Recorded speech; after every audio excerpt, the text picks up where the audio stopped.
And we're back. Thank you for joining me on another video. And today we're going to talk about some of the things they can address and work on in Marvel's Avengers. So appreciate you joining. You could have been anywhere else in the world, but you're here. Kalika loud. Let's go.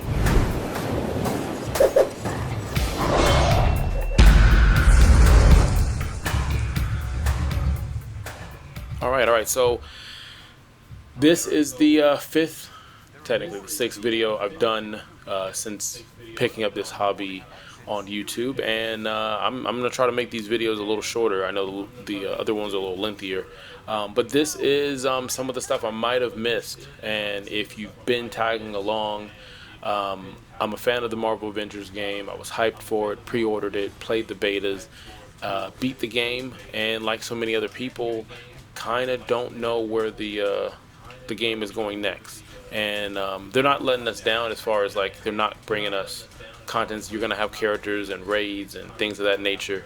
But I did a 4-part series that was basically going over what I would address, and this one is everything kind of summed up a little bit. And I'm probably gonna hit some spots that I didn't hit before. So without further ado, one of the issues I said they can get better at is microtransactions. It's a live service game. I'm fine with the transactions in a game, but they have to be meaningful. They have to show that they value our time and obviously our money in that situation. And so you can't have uniforms that are not impactful, meaning basically uniforms that don't resemble anything from the comics. They're just a few of the types of uniforms with just multiple different colors. Maybe there should be a different track of uniforms that are things that you can pay for that are just cosmetic, and you actually add to the loot that there are outfits or patterns you can pick up, and those patterns would give you, 3% on DPS or better healed or whatever the case is, and something like that would make the uniforms more meaningful. And if you did it where they dropped in the world versus some situation where you can pay for it, then it gets rid of the problem with a play to win. Next thing we're going to go with is the quality of life. That's just for the user experience to be better. And I think flight faster. I think Thor flies faster, and I'm pretty sure Iron Man does if you hit something on the skill tree. But even doing that, it just doesn't feel as fast when you're watching the movies or you're reading the comic books, and they've just got to create a different sense of speed. I don't know if that's something they can adjust. When you're flying with the characters, I mean, the fact that there's a cutoff even in the cities where the buildings go higher but you cannot, that's an issue there. Crossplay, this is the game that needs crossplay, especially if the player base is going to disappear or fall off. So you've got to add crossplay, in my opinion. It can't just be PlayStation with PlayStation, let's cross over to PC and vice versa. And also give the player a choice. Maybe they don't want to deal with PC because there's hacking or cheating that's going on, and allow the user to have that experience. A radar or some type of map, you need that to find chests.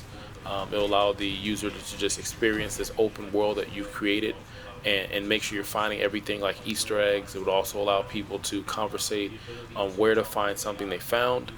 The ability to talk to the AI. I mean, you need the AI to be smarter, that's number one, but they've got to be able to talk. They've got to be able to help on these missions where you're standing in one spot.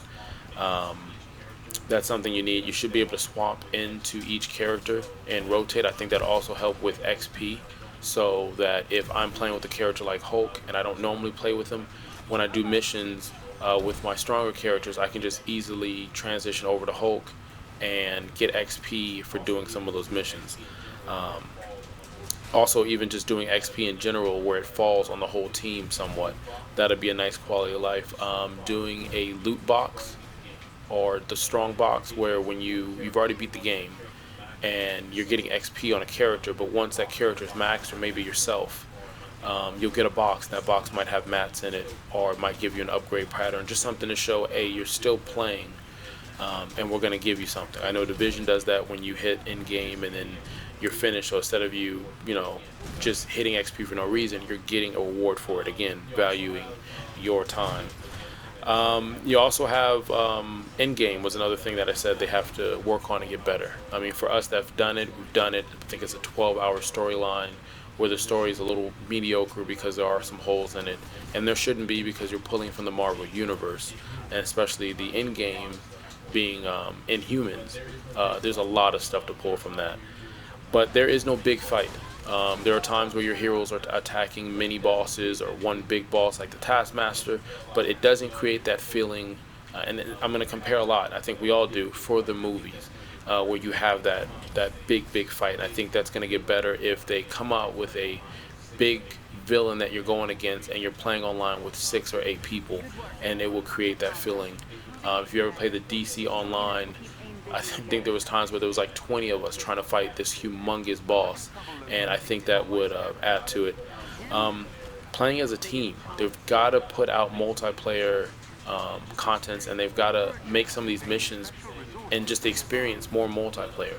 You're saying that you want us to assemble, well, let us assemble. Let us play with our friends. Cross-play, allow us to get XP and bonuses for playing with friends or groups. Just create an atmosphere like some of these missions. If it's online only on some of them, it'll force us to play with more people and get to know them. I think it'd be cool, like the Division has the rogue agents that pop up. It'd be really cool if you had a bad guy that would pop up and named bad guy, not just a spawned enemy. And the experience is different, it's random, the music changes. I think that'll be nice. Let's see what else. Loot, that's probably the biggest thing that I'll go to on the looting. The materials that you need to upgrade your loot should be lower, especially with the fact that the looting isn't the best. They haven't really done a big patch on balancing and nerfing and buffing things. A recal table, or an area in which that you're able to change your perks or take off a certain ability because you're trying to make that perfect build. I think that will help with the looting system as they work with that. A farming map, or a map in general that will show you what you can grind on to find the items that you're looking for, the set pieces, exotics, and things of that nature. A balance for the items and the build. Again, the issues is the looting and the system in which looting is done. So if we can come up with something that would allow items to have more meaning, because you have named items, and it'd be nice if those name items dropped in a regular mission. I mean, they illuminate different on the ground so you see them. And again, this game doesn't have a wow factor with the looting. There's nothing in this. This is just my view, my opinion. It's nothing rewarding about spending 2 or 3 hours doing the same mission or a series of missions to try to have fun. That's what we're doing, trying to have fun. And there's no visual indicator that you got something nice until you got it. And even when you look at the item, there's nothing about it that makes you say, wow, I got something nice. And that's going to be a problem. We're either going to delete everything that we have for mats, or we're going to keep everything, not knowing what's important, because we don't know if we throw something away that might be nerfed or buffed or work on our build later on, especially with no loadout. So I think that's an issue there. They've got just more value. They've got to value our time. I think I said before that if the game is playing well, we'll pay what we're going to pay. You look at Clash of Clans, they're making money. And they just gave the player base kind of what they wanted. They've added other stuff, and the microtransactions are here, and that's fine. A game that I would say to look at, and it doesn't have to be so much as that, is if you look at, I believe the Marvel game is called Marvel Future Fight on mobile.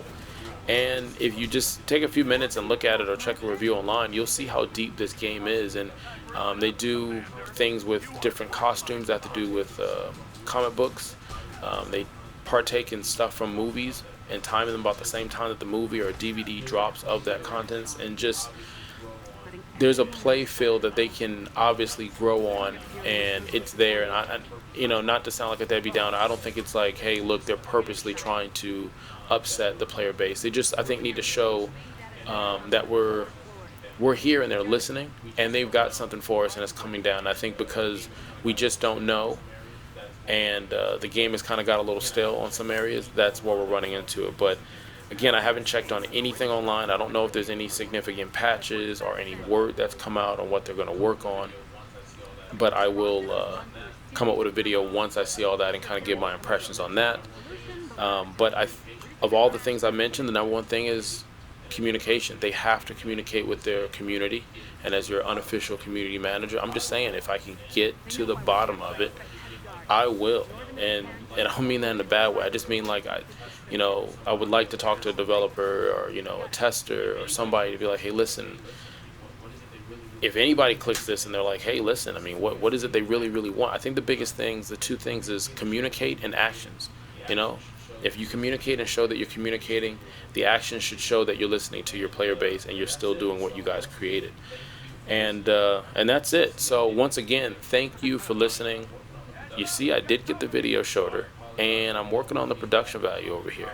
So I apologize. Let me know in the feedback in the comments how everything's going, how it's looking, how it's sounding.